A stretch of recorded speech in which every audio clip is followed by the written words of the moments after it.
तर ही जागा शिवसेनेचीच आहे मुळात, कारण गेल्या 7 वेळेपासून शिवसेनेने ही जागा लढवलेली आहे।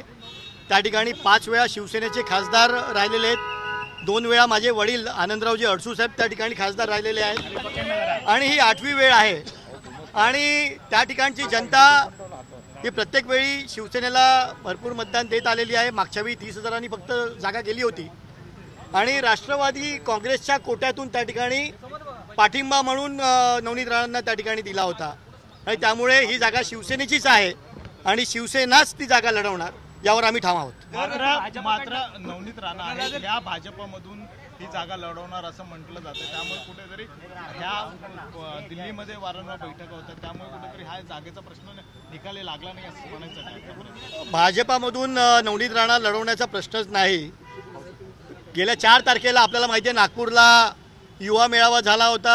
अमृत नोनी आर्थो प्लस ये एक प्रूवन फॉर्मूला है। इसमें मौजूद नोनी फल के गुण और आयुर्वेदिक जड़ी बूटियां शरीर को जरूरी पोषक तत्व देने के साथ साथ हड्डियों और जोड़ों के घिसने, उनमें होने वाले सूजन और दर्द को रोकने में मदद करता है। दर्द मुक्त जीवन के लिए अमृत नोनी आर्थो प्लस। नड्डाजी त्या ठिकाणी येणार होते, पंतप्रधान येणार होते आणि स्वतः गडकरी साहेब त्या ठिकाणी उपस्थित होते। मोठा ताफा घेऊन हे फार भगवे दुपट्टे वगैरे घालून त्या ठिकाणी स्टेजवर गेले, परंतु स्टेजवर एका कोपऱ्यात बसवण्यात आलं, कुठल्याही प्रकारे त्यांना बोलायलाही दिलं नाही आणि प्रवेशही नाकारला। आणि त्यामुळे मला वाटत नाही भारतीय जनता पार्टी ज्यांची केस ऑलरेडी हायकोर्टामध्ये ते हरलेले आहेत, मागासवर्गीय या देशातले करोडो मागासवर्गीय 50% वर मागासवर्गीय या देशामध्ये राहतात वेगवेगळ्या प्रकारचे, आणि त्यावर सुप्रीम हायकोर्टाने ऑलरेडी निकाल दिलेला आहे। सुप्रीम कोर्टामध्ये हिअरिंग संपलेली आहे आणि कधीही निकाल लागू शकतो। 2 आठवड्याची वेळ सुप्रीम कोर्टाने निकाल देण्यासाठी मागितलेली आहे आणि त्यामुळे कुठल्याही प्रकारे मागासवर्गीयांवर अन्याय केला जाणार नाही यावर माझं मत ठाम आहे। भारतीय जनता पार्टी आज सरकारमध्ये आहे आणि येणाऱ्या काळामध्ये 400चा टप्पा पार करण्याचं त्यांनी सांगितलेलं आहे आणि त्यामुळे कुठल्याही प्रकारे मागासवर्गीय समाजाला धक्का लावून अन्याय करून त्या ठिकाणी नवनीत राणांना कुठेतरी तिकीट दिलं जाईल असं मला वाटतं। कॅप्टनजी, त्यांनी मेळघाटामध्ये स्वतःचा प्रचार सुद्धा करायला सुरुवात केलेली आहे। जर भाजपकडनं त्यांना तिकीट मिळाली तर तुम्ही त्यांच्या प्रचाराला जाणार का? मी आधी सांगितलं, प्रत्येक वेळी नवनीत राणा आणि रवी राणा हे बालिशपणा करत आलेले आहेत।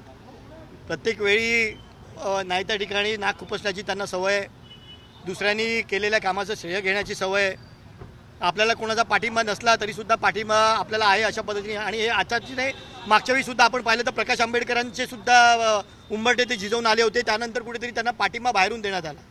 म्हणजे आजही तीच परिस्थिती आहे, कोणी त्यांना जवळ घ्यायला तयार नाही, तरी हे स्वतःच त्या बोलण्यावर बसून कुठेतरी फिरतायत आणि त्यामुळे त्यांनी कितीही काही केलं, आटापिटा केला तरीसुद्धा त्या ठिकाणी निवडणूक ही आनंदराव अडसूळ किंवा कॅप्टन अभिजित अडसूळ लढवणार। मी आधीही सांगितले, मतपत्रिकेवर पहिलं नाव हे ए नी सुरुवात होते, आनंदराव अडसूळ किंवा अभिजित अडसूळच असणार धनुष्यबाण।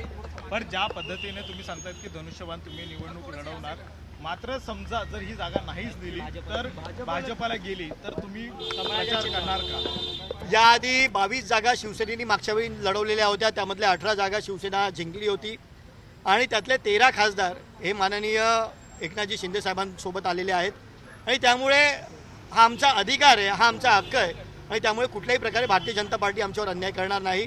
आणि मला वाटतं ज्या बैठकीमध्ये जी बैठक झाली अमित भाईंची आणि माननीय मुख्यमंत्री एकनाथजी शिंदे साहेबांची, त्यामध्ये अतिशय चांगल्या प्रकारे चर्चा झालेली जी माझी माहिती आहे आणि त्यामुळे कुठल्याही प्रकारे शिवसेनेवर अन्याय केला जाणार नाही।